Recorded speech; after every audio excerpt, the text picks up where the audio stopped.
एक शाम प्राची टीवी पर सीरियल देख रही होती है। तभी उसकी सास वहाँ आती है। अरे सीरियल में तो ऐसे मग्न है जैसे आज रात का खाना पड़ोसी आकर बनाएंगे। मुझे पता ही नहीं था आपने अपने बेटे की शादी पड़ोस में भी की हुई है। हैं? मतलब? मतलब इस घर में सारा काम बहू ही करती है, आप तो सिर्फ खर्राटे मारती हैं। अच्छा जी, फिलहाल तो तुम आराम फरमा रही हो, चलो जाओ, ये मेरे टीवी देखने का समय है। आहा, इसीलिए मुझे भगाया जा रहा है। सॉरी, अब तो बिल्कुल नहीं जाऊंगी। प्राची की इस बात पर दोनों सास बहू के बीच टीवी रिमोट के पीछे बच्चों जैसे छीना झपटी शुरू हो जाती है, जिसके बीच श्लोक भी काम से घर वापस आ जाता है। आज मेरी चूहे बिल्ली की जोड़ी किस बात पर झगड़ रही है? अरे तेरे बीवी मुझे टीवी ही नहीं देखने दे रही। अरे तुम्हारी मम्मी मुझे खाना बनाने के लिए फोर्स कर रही है। अरे वाह, ऐसे बेतुके रीजन पर तो बच्चे भी झगड़ा नहीं करते। अरे मुझे कुछ मत बोल, सब इसने ही शुरू किया है। हाँ हाँ, जैसे आप तो बहुत दूध की धूली है ना। अरे बस दोनों चुप। प्राची जाओ, खाने की तैयारी करो। और माँ तुम छोड़ो, तुम्हें क्या बोलूं, शांति से अपना सीरियल देखो, मुझे दोबारा लड़ने की आवाज सुनाई नहीं देनी चाहिए। ऐसा बोलकर श्लोक वहाँ से चला जाता है, जिसके पीछे पीछे प्राची भी कुछ न कुछ बड़बड़ाते हुए रसोई में चली जाती है।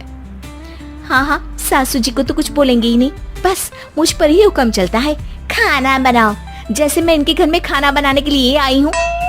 इसी तरह शाम बीतती है और रात को श्लोक और प्राची की सास खाना खाकर सोने चले जाते हैं, लेकिन प्राची गुस्से में कुछ खाए बिना काम में ही लगी रहती है। इस घर में किसी को घंटा फिक्र नहीं पड़ता, मैं खाऊं या भूखी रहूं। प्राची कुछ देर के लिए रसोई से बाहर जाती है और जैसे ही वापस आती है तो वहाँ दूध का भरा ग्लास देखकर हैरान रह जाती है।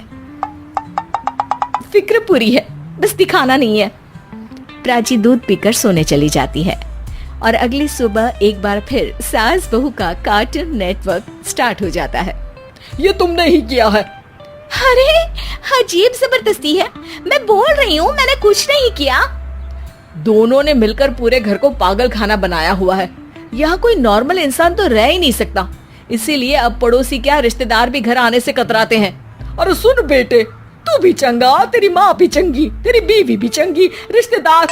हाँ जी, आपको नहीं पता क्या, गंगाधर ही शक्तिमान है, रिश्तेदार ही। हाँ हाँ, बस समझ गया।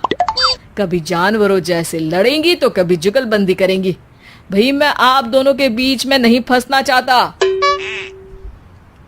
सास बहू की इस मन मौजी जोड़ी से परेशान होकर श्लोक अपना सिर खुजलाता वहां से चला जाता है। चलो अब मैं भी कीर्तन में जा रही हूँ।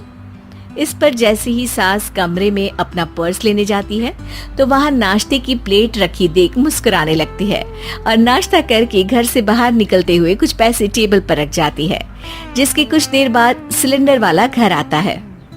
ओ मोरी मैया, मैं सिलेंडर के बारे में तो बिल्कुल भूल ही गई थी। घर खर्च के सारे पैसे भी मम्मी के पास है और श्लोक से बोला तो उल्टा 4 बात सुनाएंगे। प्राची ये सोच ही रही होती है कि अचानक उसका चेहरा चमक उठता है और वो घर में आकर इधर उधर देखने लगती है।